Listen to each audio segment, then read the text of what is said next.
Hello and welcome to Amhara Media Corporation. I am Andret, new producer of ATV Special program. In this edition of ATV Special program, the new government formation and some other nationwide affairs will be discussed. And here I am joined by a guest from Amhara University.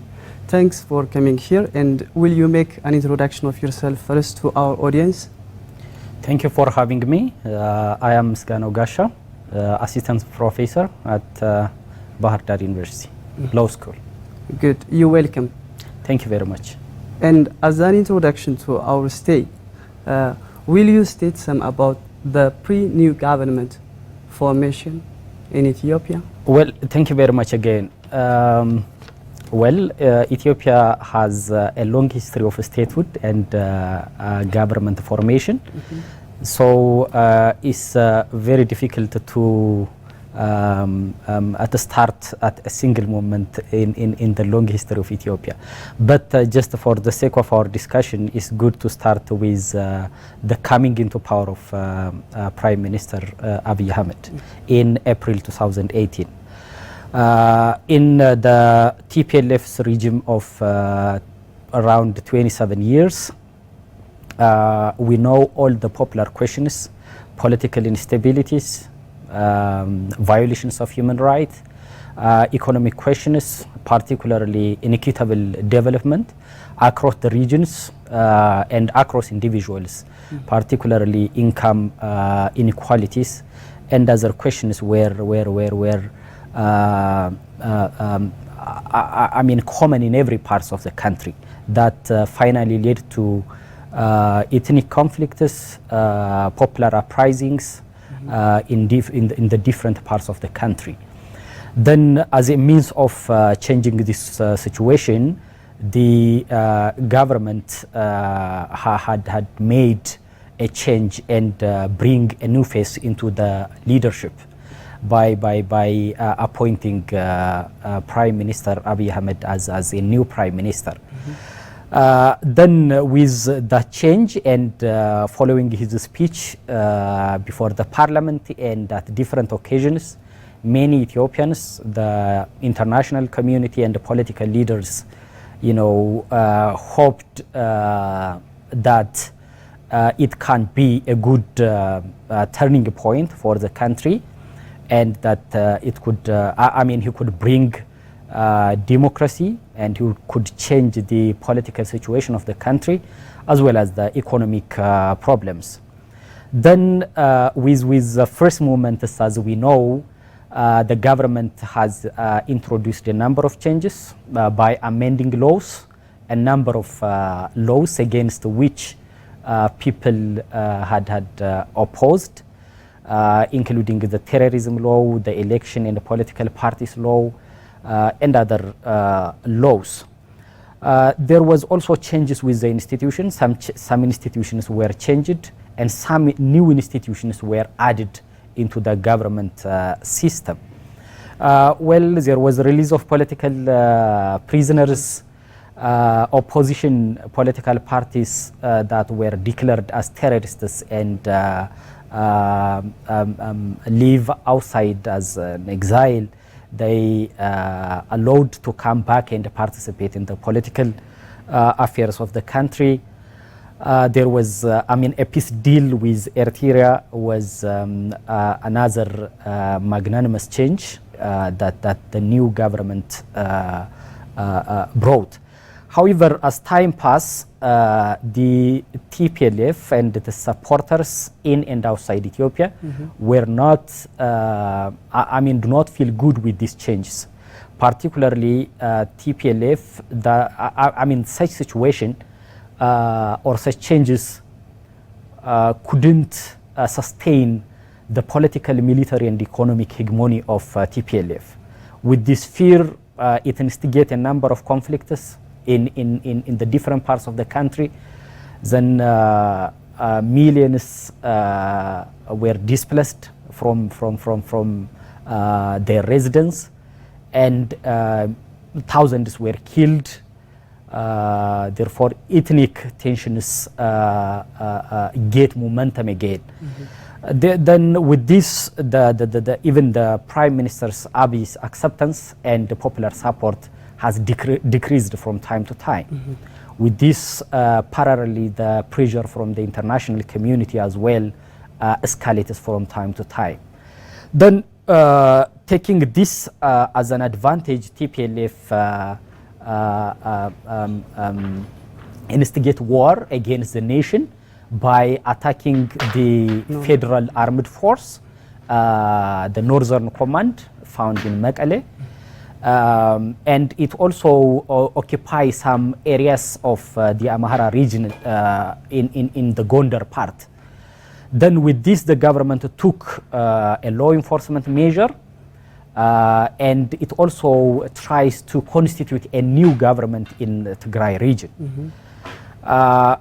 But after 8 months of these efforts of law enforcement and establishing a new government, the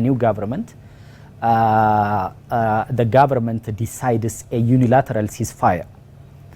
Then, taking this again as an advantage, the TPLF again expand to occupy territories of Amhara region and Afar region, and it causes a number of atrocities, including thousands of civilians are killed, displaced, they rob properties, including foodstuffs of farmers and poor urban residents. They demolish urban centers, government institutions, private business establishments, and something like that. Then when we see the pre-government establishment situation of Ethiopia, the people, the people of Ethiopia and Ethiopia as a nation, wants the coming and formation of a new and strong government with new face, with new measures that can stabilize the country and eradicate the terrorist TPLF and its political thoughts from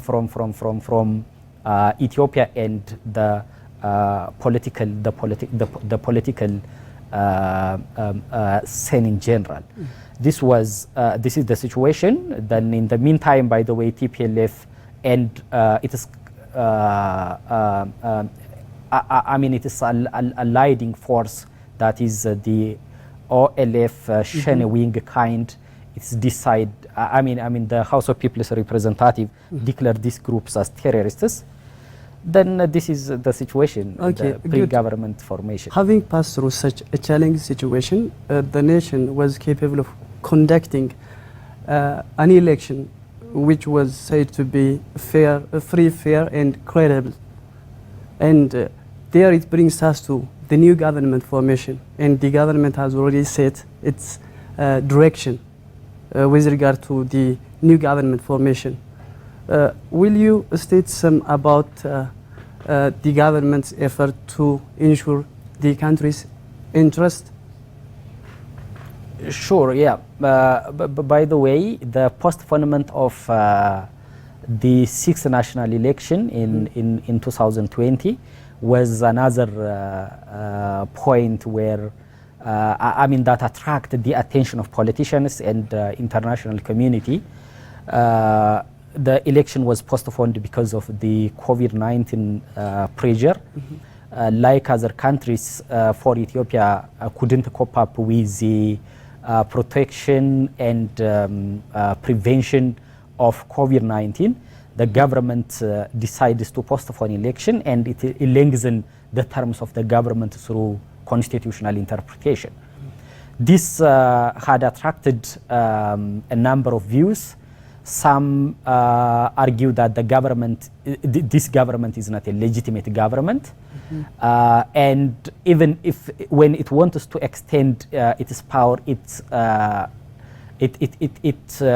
rather use other means like constitutional amendment, dissolution of the parliament, declaration of state of emergency, and other things.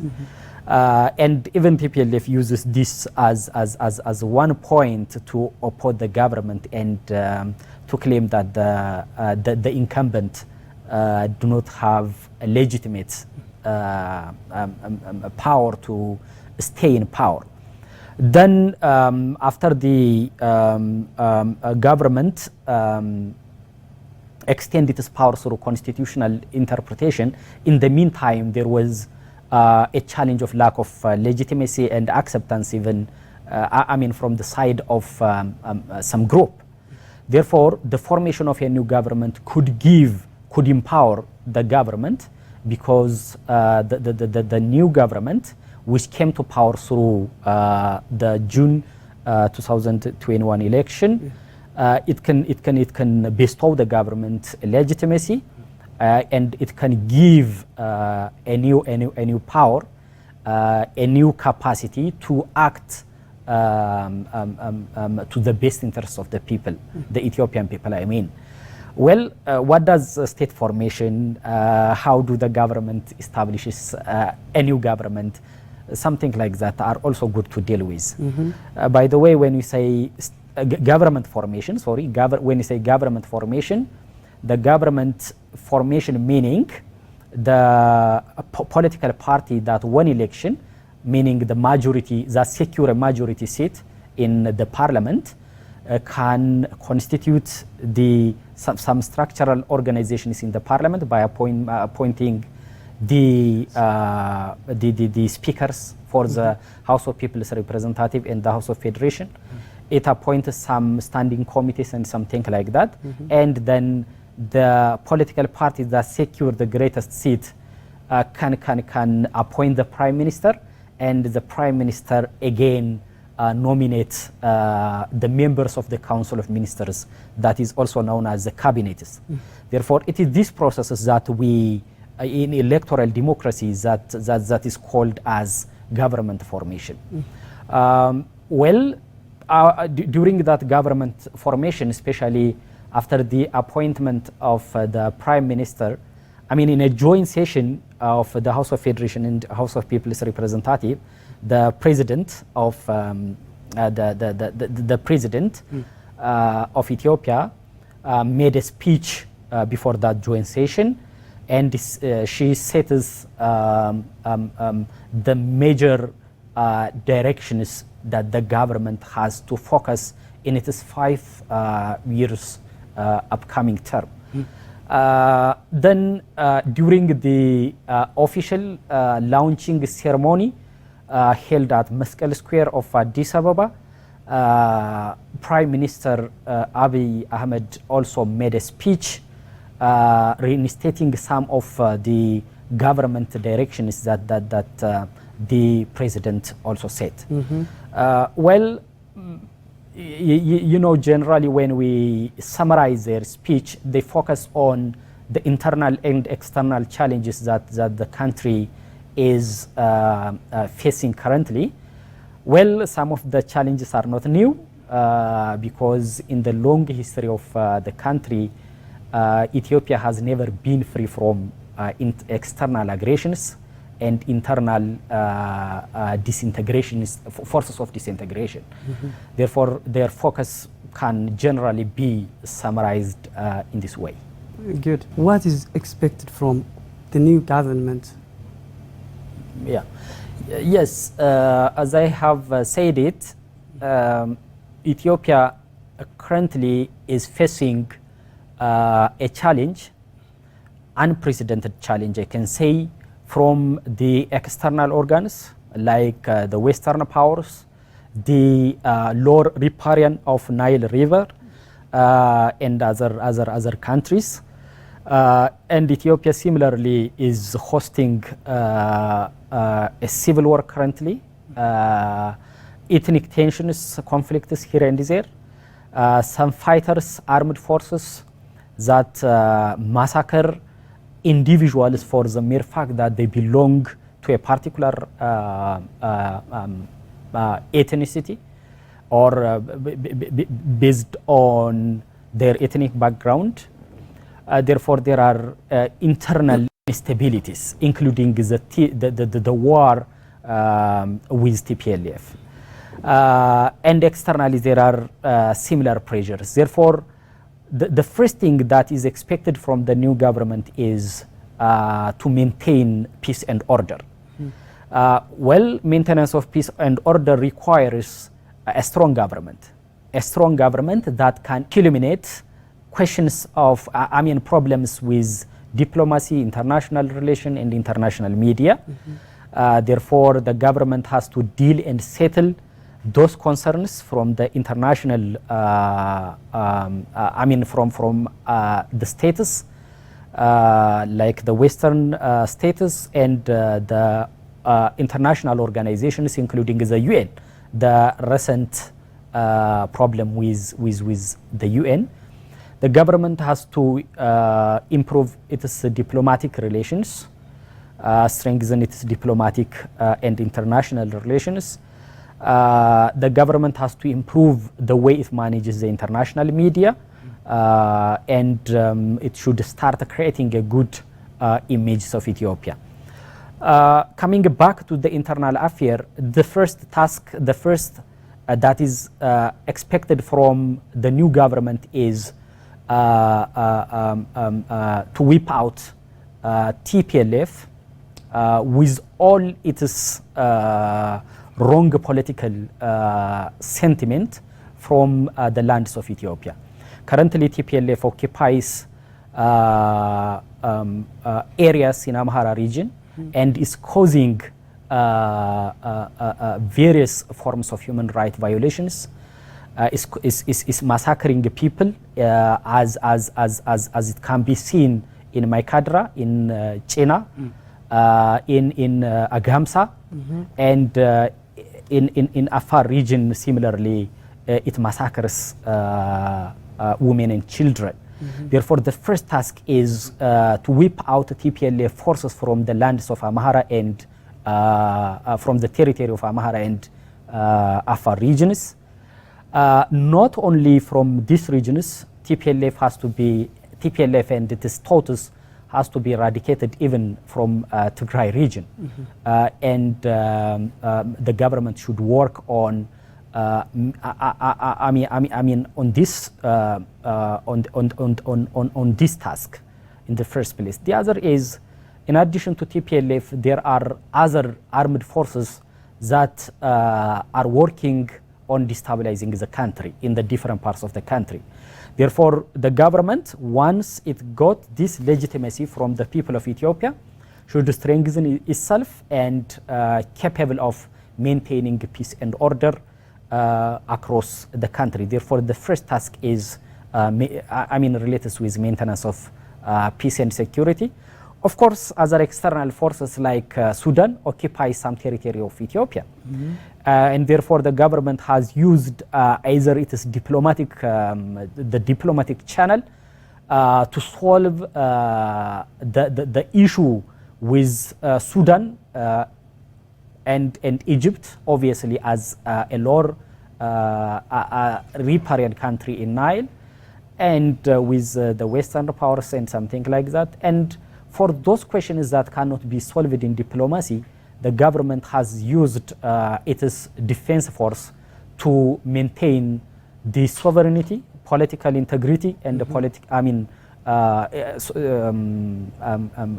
to maintain the sovereignty, territorial integrity, and political independence of Ethiopia.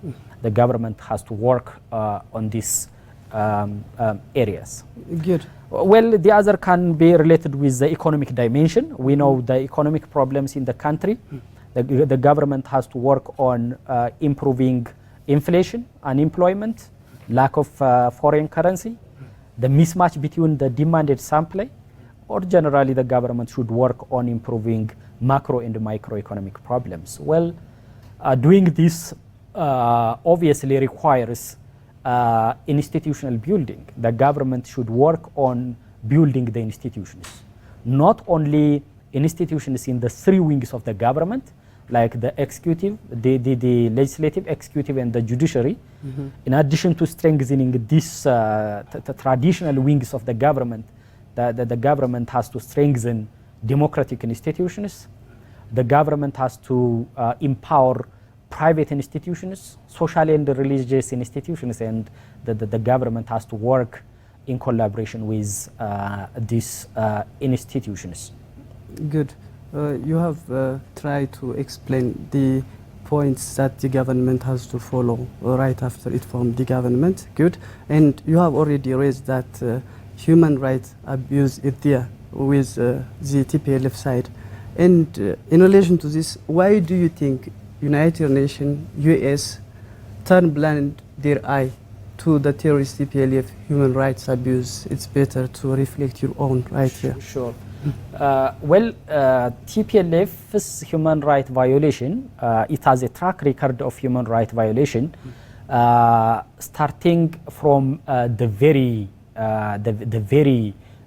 date it took power from the Der government in early 1990s. Therefore, for the last 3 decades, the first thing that the world know TPLF is for its human right violation, corruption, and attempt to disintegrate Ethiopia through ethnic politics by politicizing the Ethiopian politics, by ethnicizing Ethiopian politics. However, with the coming into power of Abiy Ahmed and revitalization of the concept of the concept of Ethiopia and Ethiopiawinet or Ethiopianism, many Western powers and Nile law riparian countries, as I have said it, do not feel good with do not want to see a strong Ethiopia, in short, do not want to see a united, strong Ethiopia, politically stable Ethiopia, and economically developed Ethiopia. Well, this might emanate in the first place from their interest in the Horn of Africa. The contending international forces, you know, they have diverging interest in the Horn of Africa, and we are located in that. In addition to our location, we have a good history of independence. And we never been colonized unlike the rest of Africa and other countries in the world. Therefore, they don't see that independent, strong, and developed Ethiopia. Therefore, they want us to live in ethnic conflict, civil war, instability, and something like that. Therefore, it's not because they do not know the all ill deeds and records of TPLF. It is rather because they want to use the situation to destabilize Ethiopia. They want to see a fractured Ethiopia that cannot present its interest on Nile and East Africa. I mean, in commensurate with the population size, the area size of the country, because we have a big population and we are a big nation in not only in Africa but in the world. Therefore, if Ethiopia continues with the line that Abiy Ahmed drew in his early days of power, then they know that Ethiopia is going to raise other questions of development, independence, and its influence in African and international politics. But by the way, it's not only the Western powers, it is even the UN and other international organizations have participated in aiding and abetting the terrorist acts of TPLF.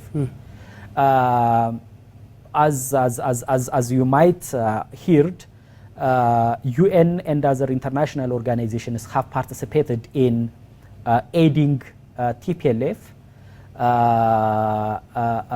by disseminating misinformation and disinformation, by letting TPLF acquire over 400 trucks under the name of humanitarian assistance. They transfer communication devices to the TPLF terrorist leaders and something like that. Therefore, after consecutive warning to stop such biased and slanted movement and activities favoring TPLF, the Ethiopian government finally decides or declares around 7 members of UN officials as persona non grata, because they are, I mean, unwelcomed kind. Yes, they are not capable of exercising or undertaking humanitarian assistance under or within the guiding lines of the UN itself, which is like humanity, impartiality, neutrality, and independence. In their humanitarian assistance, using or under the guise of humanitarian assistance or in the name of humanitarian assistance, they rather work on I mean, aiding TPLF, and they helped TPLF to regain power in some cases. Therefore, with this, after assessing these activities of the UN officials, the government ordered some individuals working in international organizations, including the UN, to leave Ethiopia within 72 hours.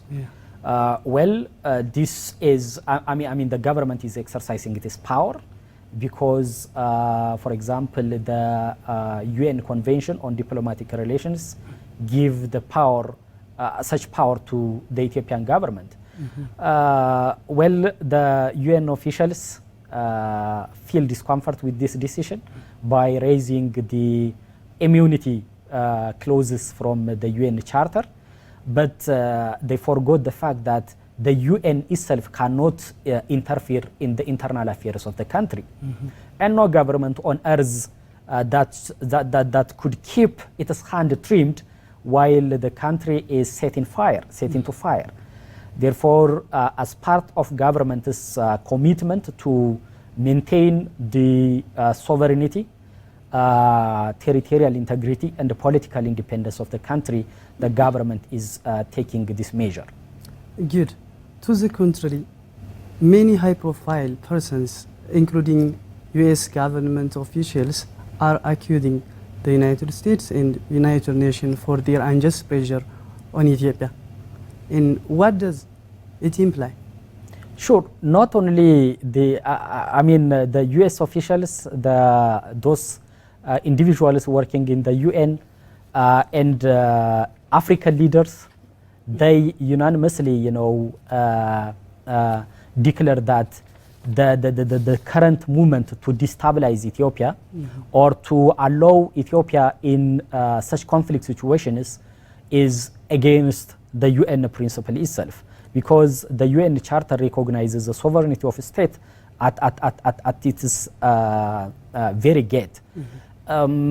Therefore, despite the fact that some international media, the UN, some UN officials, and some leaders of the Western states, for the time being, they seem to stand beside TPLF, and by extending some aids and some forms of anyways help. But finally, the truth shall prevail. That is why some high-profile scholars and officials start to accuse the UN and US and other Western powers for not standing with the terrorist group, the newly funded terrorist group in East Africa, that is TPLF. Good.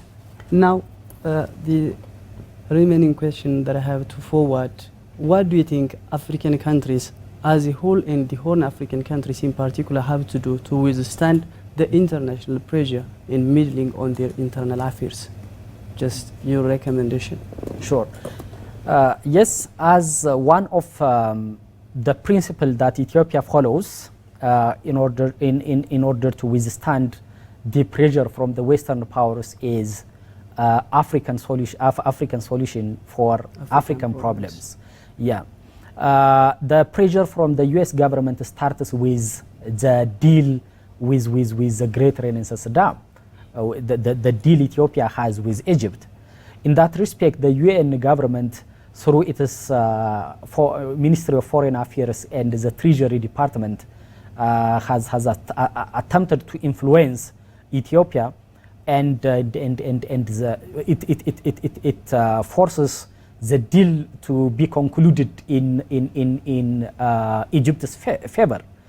Then even the UN has brought Ethiopia to the Security Council's discussion on water issues, which has never been an issue in the history of UN and the Security Council's meeting. This all pressures, I mean during all these pressures, Ethiopia stressed its commitment on that principle. I mean, African solutions for African problems. And similarly, with the problem with TPLF, the UN and the US and other Western officials, you know, recommend, for example, bargaining and other deals between TPLF and the Ethiopian government. But the Ethiopian government categorically rejected this recommendation because it violates the sovereignty of the country. The country is capable of deciding on its internal affairs, and this power should not muddle through the internal affairs of the country. Therefore, the Ethiopian position, I think, is very much interesting. That is high reliance on African Union and African brothers, and African countries are forwarding a positive response to this Ethiopia's claim. And for example, if we look at the speech some of the African leaders made during the launching ceremony of the new government, they stressed the fact that Ethiopia is the mother of all African countries and the world at large, taking the long history of Ethiopia into account. And they also stressed that any problem that concerns Ethiopia is an African problem. And they also stressed that the African countries, unlike the old bad times, should not pass a decision or should not welcome the intervention of outsiders, including the Western powers. Therefore, I think the Ethiopia's position and the response of the African countries is the one that can be appreciated. Good. Let's wrap up our stay by stating some about the direction that the Ethiopian government has already put in place in building strong ties with neighboring countries to promote mutual benefits in areas of political and social and economic activities. Yes, when we talk about diplomacy or international relations or the application of international law in general, it's good to start with the neighboring countries. We know the peace deal that was started with Eritrea that has to be strengthened because I think the deal has not reached or is not completed so far, especially because of the problem, the havoc that TPLF forces is creating. Therefore, that has to be completed. The issue with Sudan, a border dispute, has to be settled through diplomatic channels or other possible means. And the relation that Ethiopia is building with Somalia and this Kenya and other neighboring countries has to be strengthened with